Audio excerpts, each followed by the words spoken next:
Ladies and gentlemen, Jackie Joice.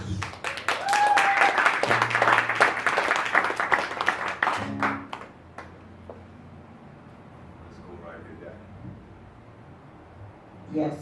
All right. Hello, everyone. How are you? All those threatening dark clouds and ain't nothing happening. So mad.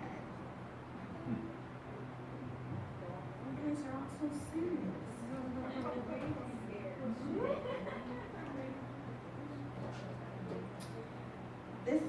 The first poem I'm going to read is entitled Deliverance. And it's dedicated to my paternal grandmother, who was often referred to as Touched. And there's a lot of history.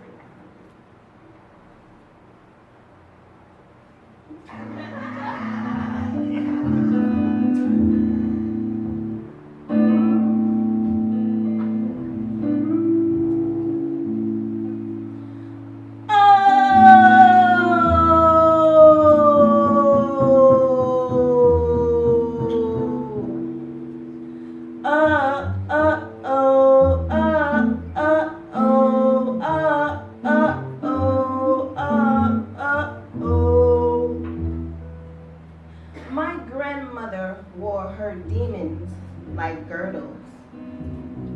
Daily they squeezed her out of her cinnamon stockings and floral shifts and made it difficult for her to breathe. Her spirit was gradually being shucked like pails of corn. The fields behind her eyes were acres of desolate crops being devoured by locusts. She maneuvered through life with labored breath, stuck in her trauma. Her silence was thick, black, and toxic, like tar by which she suffocated.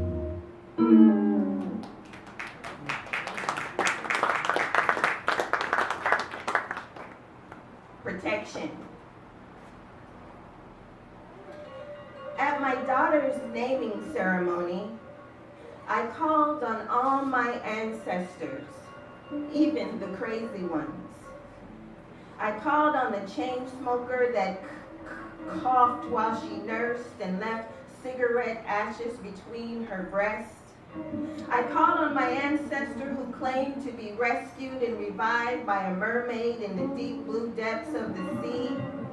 I called on my ancestor whose speech sporadically erupted into foreign tongues while she cooked greens. The Reverend dabbed bees, honey, and cayenne pepper on the tip of my newborn daughter's tongue to ensure a sweet and spicy life. Then he rhythmically uttered the names of all my ancestors to protect my child, because this child was the only one who survived.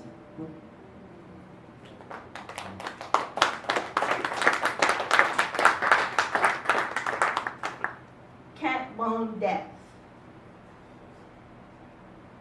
I wish a stink of cigarette smoke, sulfur, or goofer dust lingered in my bedroom to jolt me out of my toxic sleep, but it didn't.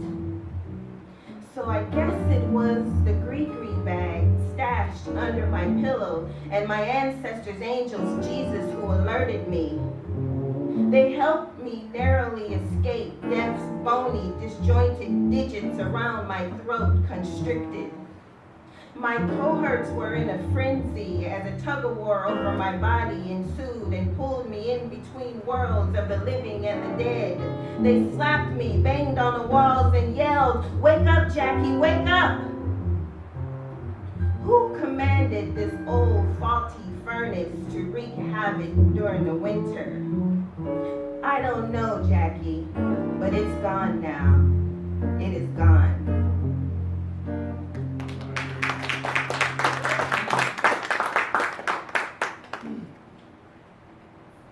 The last poem I'm going to close with is from my book, Green Grapes, Black Hands,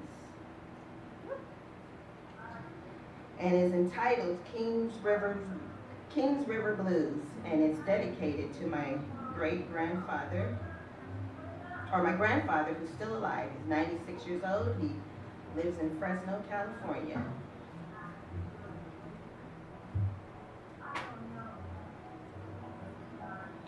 Ow, ow, ow. Forgive me for staring, but I ain't got no manners. I can see the outline of wings starting to pierce through the skin on your back. They're sprouting as you sit daily in your recliner watching television, and your black leather jacket will not contain them. Your wings are fresh and young like the meat of green coconuts. They're crackling and itching and locking and fusing to your spine right before my eyes. They're growing and developing strong, so I have no reservations, and I am ruthless in my pursuit for your information, knowledge, and wisdom. I will break bottles on bar tables like contraband and use the jagged edge to swing and draw blood from negativity. I am whiskey fierce, narrow-minded, and focused.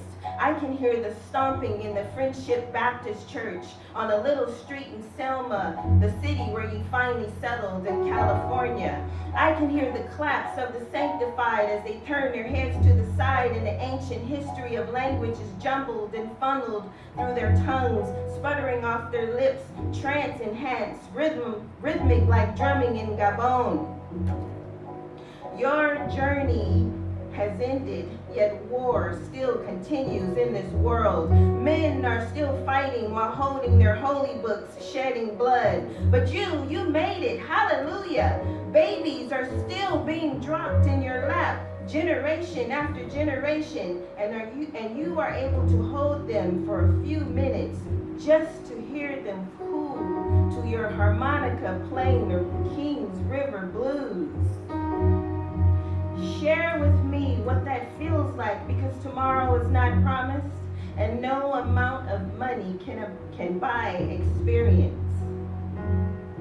I can see the wings breaking through the skin on your back, and your black leather jacket cannot contain them. Thank you.